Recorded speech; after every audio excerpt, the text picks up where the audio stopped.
Kenapa setiap di antara kita selalu berkutat soal masalah keuangan? Bahkan setiap bulan, setiap tahun, keuangan menjadi salah satu faktor dari mereka-mereka yang bisa dikatakan memiliki problem. Bahkan tidak sedikit juga dari mereka yang bermasalah dalam hal keuangan. Jadi saya dari tahun 2015 sudah menggunakan transaksi yang begitu banyak setiap bulannya. Bahkan bisa dibilang 50 atau 70% dari gaji saya adalah sisa utang saya yang belum terbayar. Jadi bisa dibilang bahwa keuangan, apabila kita tidak bisa mengatur dengan baik, maka yang ada akan timbul utang piutang. Jadi start 2015 saya sudah berkutat soal keuangan. Saya sudah bisa dikatakan keuangan menjadi salah satu konsentrasi saya dan motivasi saya untuk bisa berada sampai saat ini. Jadi memang benar-benar saya harus fokus bagaimana memanage, bagaimana bisa meminimalisir segala pengeluaran-pengeluaran yang tidak penting. Dan kalaupun ingin melakukan pengeluaran yang tidak penting, harus mengedepankan yang namanya persediaan yang berlebih. Jadi dari tahun 2015 saya memang berusaha untuk tidak pernah lupa atau bahkan tidak akan pernah lalai dalam soal keuangan hingga sampai saat ini. Jadi merupakan sebuah masalah kalau misalnya saya tidak memiliki konsentrasi penuh. Dan banyak juga di antara mereka yang sampai saat ini mempunyai histori-histori keuangan yang jelek, sehingga pada akhirnya mereka tidak bisa melakukan sumber pendanaan dari manapun, atau bisa dikatakan bahwa mereka berada dalam ambang penolakan dalam setiap hal transaksi keuangan.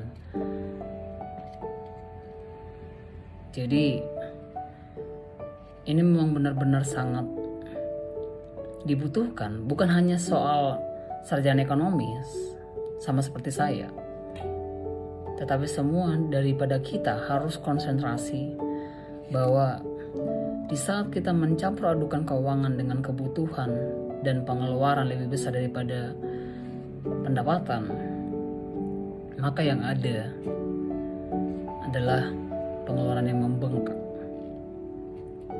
Maka yang ada adalah manajemen keuangan yang buruk. Jadi saya juga berkutat soal marketing yang notabene selalu terhubung dengan calon-calon debitur yang memang menjadi prospek saya.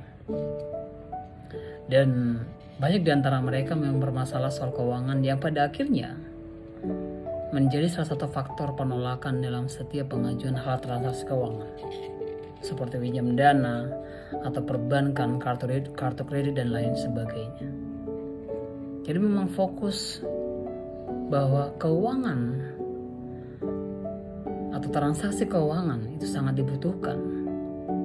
dibutuhkan konsentrasi penuh dalam hal keuangan, supaya nantinya tidak ada yang namanya tunggakan-tunggakan yang tidak terbayar, yang pada akhirnya bisa mendorong mereka pada hal-hal yang tidak baik. Jadi paham benar bahwa efek dari transaksi keuangan yang buruk bukan hanya pada kita sendiri, tetapi pada orang lain, tetapi pada orang tua atau keluarga, ataupun kepada pasangan kita. Jadi alangkah lebih baiknya kita sebelum menikah harus mempertanyakan yang namanya soal keuangan. Apakah dia mempunyai tunggakan, berapa utangnya, di mana keuangannya. Jadi ini bisa menggambarkan kita bahwa suatu saat kita akan menuntun di bagian mana, kita akan berjalan bersama di bagian mana.